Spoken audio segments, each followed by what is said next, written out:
Hey everybody, I'm Tom Morello. I'm here to talk about one of the greatest rock and roll guitar players of all time. Randy Rhoads is a peerless talent who fused timeless riffs with solos of ingenious beauty and emotional fire. He revived Ozzy Osbourne's career as his gunslinger sideman, and it was a Randy Rhoads poster that I had on my wall while practicing 8 hours a day. I vividly remember first hearing Crazy Train on a Chicago radio station. I thought, this guitar player is fucking insane.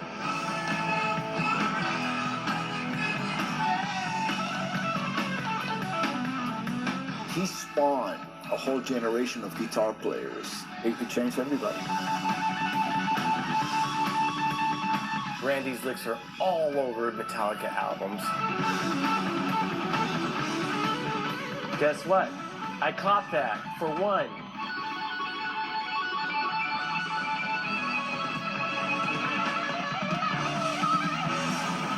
You could study his songs in a university-level musicology course and bang your head to them in a 7-Eleven parking lot.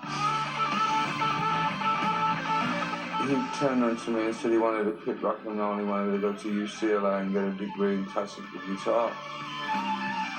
And I said to him, fucking crazy. I've got a lot of work to do, and it makes you realize there's a lot of responsibility, and I don't want to stop there, you know.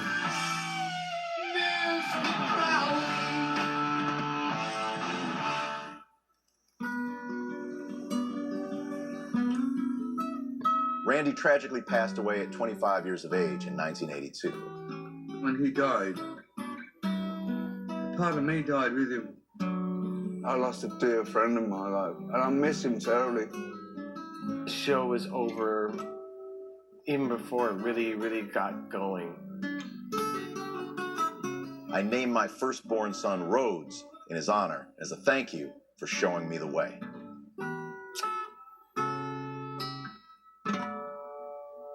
Brilliant.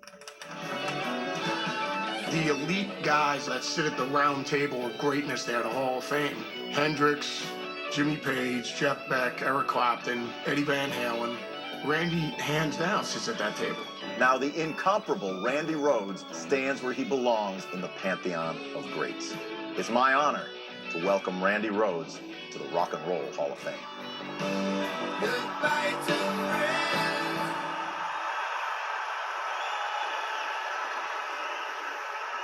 Peace and love.